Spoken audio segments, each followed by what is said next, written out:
The Nice House on the Lake, issue 2. James Tynion IV and Alvaro Martinez on the art. This is, of course, was a book that we were really into with issue 1. Set up a lot of big ideas, and issue 2 is here. I will start with my one, and honestly, I think only complaint of the whole issue. I really wish it was still labeling the characters with the titles as they were popping up. Me too. Because I could not remember who was who. And these context clues. I was like getting them from context as they were going through. Yeah. The problem was when we had the transcript pages. Yes. Which I like. I have no problem with the transcript pages, but they're like, it's all by their titles. Writer, reporter, Which doctor. I like the transcript pages. I mean, arguable there's maybe one too many because there's like 3 of them, so it's maybe a lot to read. But I do like it because the idea that they're being monitored, the idea that someone's like printing all this out, is really cool. It's a good vibe.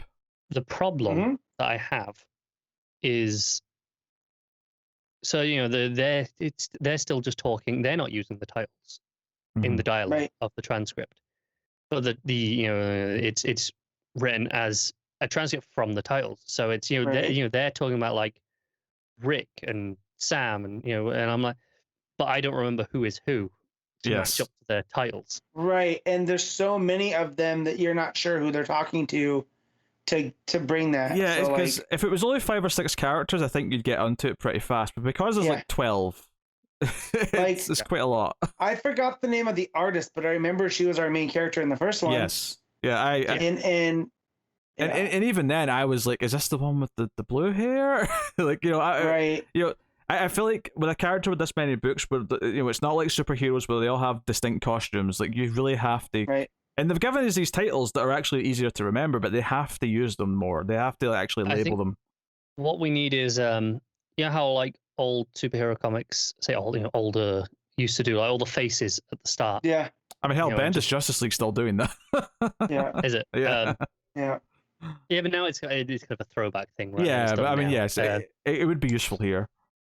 One of those at the start. Useful. Next, just their symbol. Right.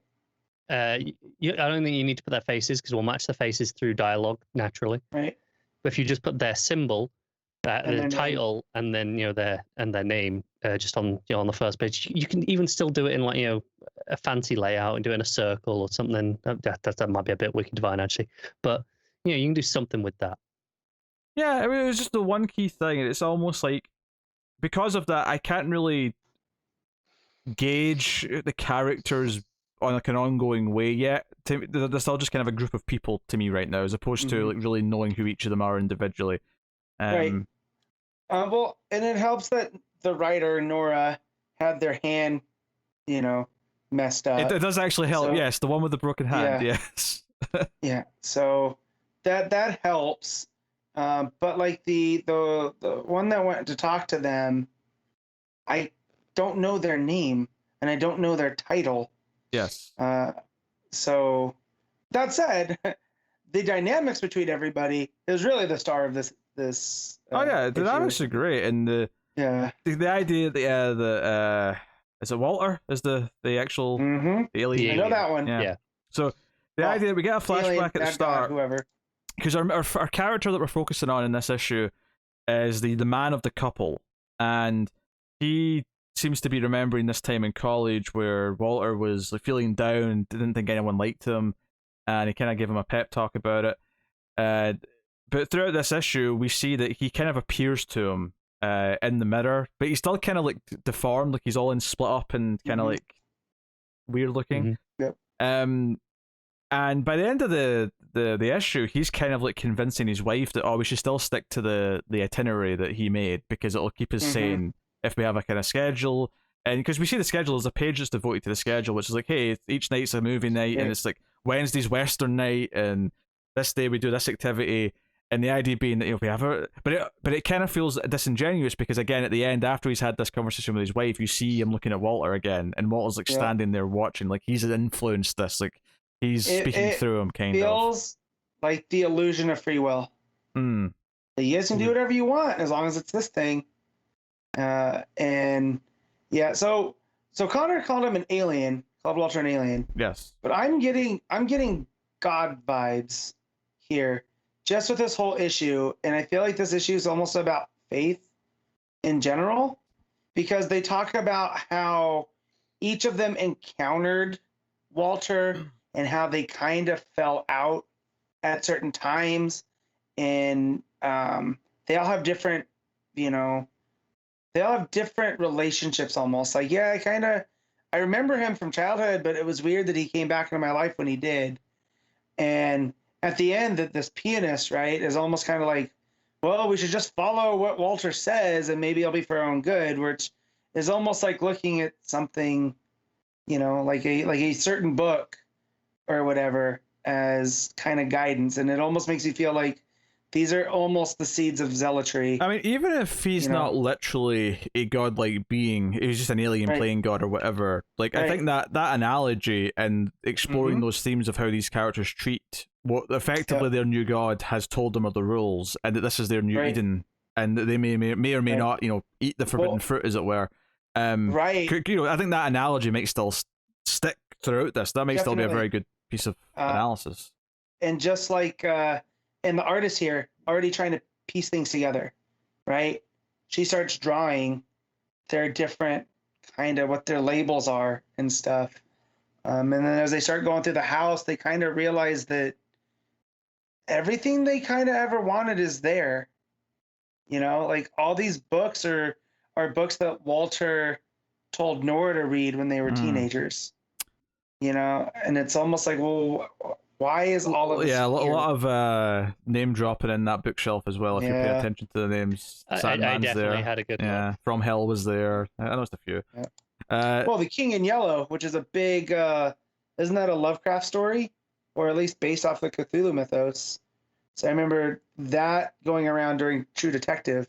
Sure. That was a big... Lord of the Flies in there, which I thought was an interesting one, given that it's a group of characters on their own, trying to function as a society now. There's a lot of obviously speculation, and there's a lot of like the rules been set up. There's an invisible wall around the place that one of the characters has kind of like went around the perimeter and like sort of checked. They're talking about going in the boat, see if they can get to another side of the lake or whatever. But I think the big thing towards the end is that the two characters, because they're talking about like how the supply is going to come in, and they're just going to appear when we're not looking, and they're looking for secret stashes. And they end up finding a weapons room with guns, which is a very interesting thing for Walter to have placed there. Almost like this could be actually, I mean, given the transcripts and the security cameras and like someone watching and recording all this, it does feel like a bit like an experiment. And part of you does wonder, like, is this intentionally trying to see how long it takes something to break down into factions or into whatever it's going to turn into? The weapons, they're intentionally there because conflict is inevitable. And it feels like while they have connection to outside, it's very limited because it's almost like they're just shown what they were shown, right? And that everything goes down. Like, what does the comedian guy say? It's like the internet shouldn't exist anymore, but it's still up just for them to access it. Yeah. Right. And that it should be done by now if everything's gone to hell. So, like, again, it wouldn't surprise me if this is some kind of experiment to see how they react. And then the whole idea of that sculpture outside showing you what the outside world, what your home looks like. Well, yeah, that's the other big thing. One of them discovers that if you touch... jacked up. Yeah, if you touch this statue or symbol outside, it gives you a vision of where you came from. So one of them touches it and you see New York or whatever it is. Just and there's people, like... They basically look like they're either in From Beyond or The Thing, and they're like melting into multiple versions of themselves. It's kind of like a more... So in the way that Walter does it is kind of like a natural kind of like almost graceful way, whereas this is more like someone's got cancerous lumps and tumors. Remind me of the end of Watchmen. Oh, sure. Yeah, when all the squids of like, or how the city looks when all the it's all happened. Yeah, kind of like that. Yeah. But yeah, so I definitely have some trust issues with Walter, right? Yeah. Like I don't necessarily feel like... Is this like a test to like just see if they do break down? Or is it a test to know that they're going to, but it's just to see how long it takes and study it? Because what we know about Walter so far is that he was friends with all of these people, right? And he came to them at certain times and he kept up relationships over time. And it seems like the pianist is the one that he was closest with because Walter was the best man at his wedding, right? So of course he's going to be the one that trusts Walter the most. That they were the closest, but that whole bit in the opening is like, no. When Walter had an attachment, he genuinely like loved them as equals. Right. And it's hard not to get back to that religious analogy that you're going about. Right. It's very Jesus and his 12 disciples. Right. Yeah. Right. Because it is 12, right? Because I just kind of 12. I threw that number out there earlier, but I wasn't really thinking about the exact. No, it's 12 issues. I remember we kind of surmised during the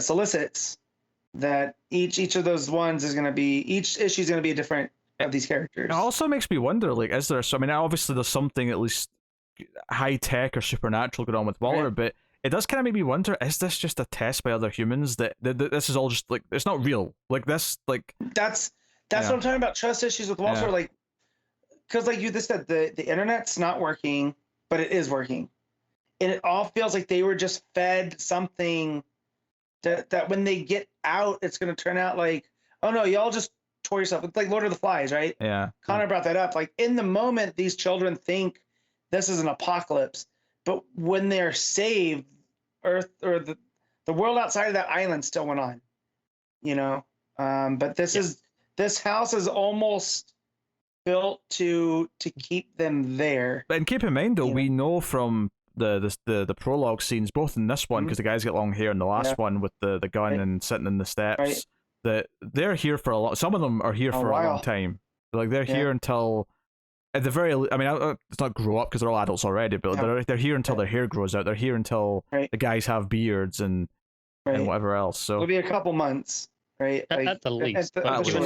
Given that like a lot of these guys have fairly short hair already, and it's long by the like I say by the prologue scenes.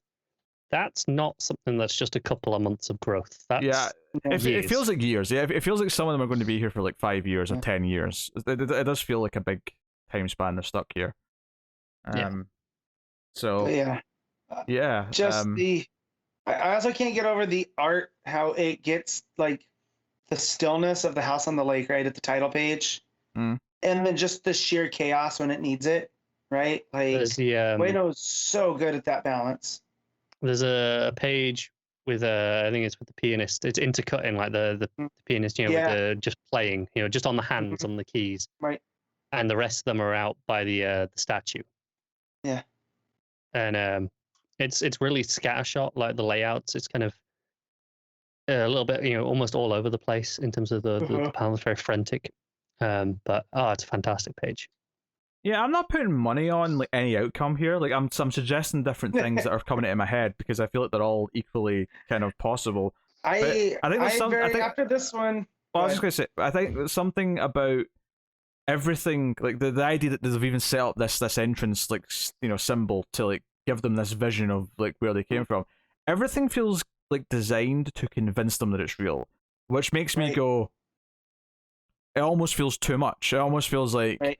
Someone's really wanting you to believe this, and I get why they do believe it. I'm not saying they're stupid characters because they're considering that it's real, because they have been given a very ample amount of evidence by this point. Like one of them talks about seeing emails in their account from like loved ones saying, "I couldn't get a hold of you on the phone, so I just wanted to say goodbye because they're all dying." So, that one hit hard. Just that whole idea of, they left people back there too, like the ones that didn't get an invite. One of them like left a wife, right? And even that feels intentional. Like, I mean, again, it could be taken at face value, and this is the person he was connected to, and not the wife. But the idea that he intentionally let a couple come together, but only have one of them, so that one would be separated and think their loved one's dead, and then another couple's together in the apocalypse. What does that do to both of them? What's the differences? Right. Study that. And you control. Yeah, they're controlling the variable in a science experiment. Exactly. So, if I have to guess right now, if I had to put money down, it's definitely this is some kind of either like interdimensional, type of experiment to see just how you can put humans in a pressure cooker and see how they respond. Because the whole idea from the first issue that Walter would show up and ask the artist, like, what do you think the end of the world is going to be like? It's almost like he was workshopping ideas to figure out what is her worst case scenario? All I know is the end of issue 11 where it pulls out and shows you who's watching Mhm. security cameras, and it's Lex Luthor. Matt's going to lose his freaking mind. Oh, you would believe it? I kind of hope the apocalypse stuff is real. I think it's more interesting to me Sure. if it's real. See, I don't know. For me, I don't think so, because I like the whole idea of the. I mean, of course, this is an unethical thing, but how that affects them going forward, right? That they thought the world was ended, and then they come to find out that no, it hasn't. Or what if they're given the opportunity to actually rebuild it through this house? You know, like, I guess because of reality shenanigans. You know what I mean? Comes down to like, because if Walter really does love them and he's chosen them Right. that way, then it means it's probably because it's real and he knows everyone else is going to die. If the whole love thing was just a manipulation tactic to kind of like get the right subjects in place, then of course then it leads towards it's probably fake, or at the very least, much more malicious than it was. I think it's not impossible that he does genuinely love them, and this is, a haven for them. But also it's an experiment as well at the same time. Yeah. See, I also think this also shows our own personal philosophies and how we look at life, right? Whereas I fully want to believe that's not real, right? And this is all a whacked out experiment, see how they react. But ultimately, things are going to be okay, even though I know it's a horror book, that's probably long. I mean, I'm not really siding on it. Like, I think both work in different ways, and depending on where the story's going, I think they can both. Like, I think if it's real, it works either way for the religious analogy, right? And the idea of them being given this Garden of Eden by their new god, who is Walter. But if it's real, that strengthens that, I think, a little bit, because it is literal, and it is a Garden of Eden.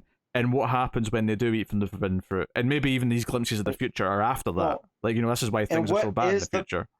What is the forbidden fruit yet, right? Like, what is the one thing?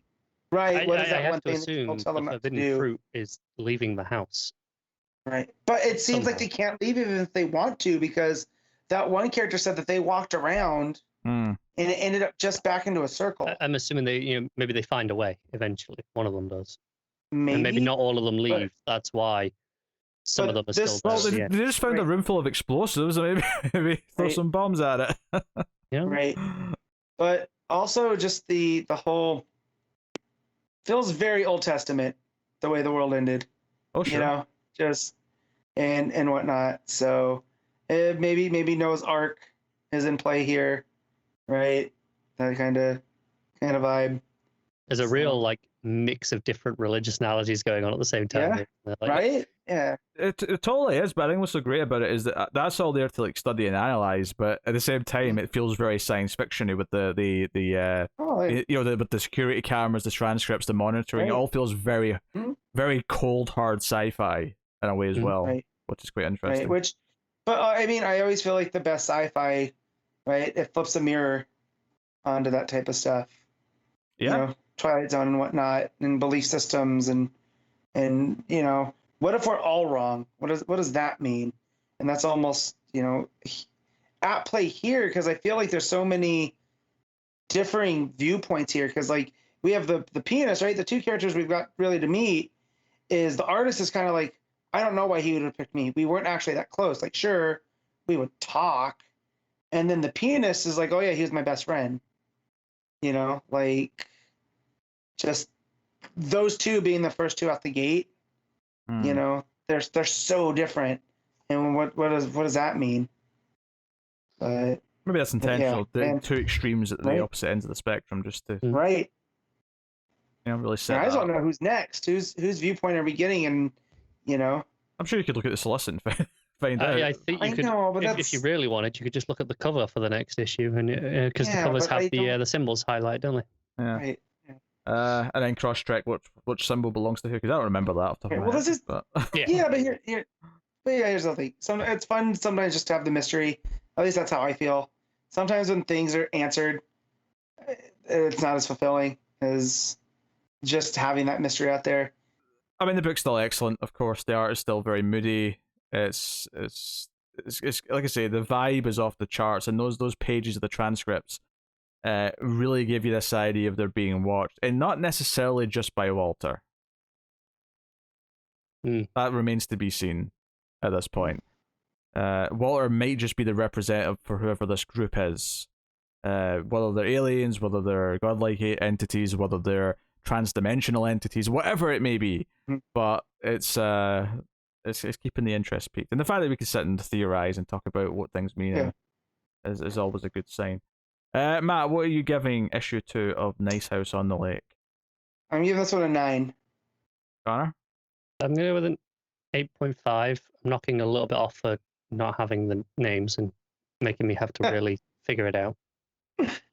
Yeah, I think that's fair. I think I'll agree with 8.5. I'm agreeing with Connor too much this episode, but I think I will concur with that. Still excellent stuff, though. I'm looking forward to issue 3.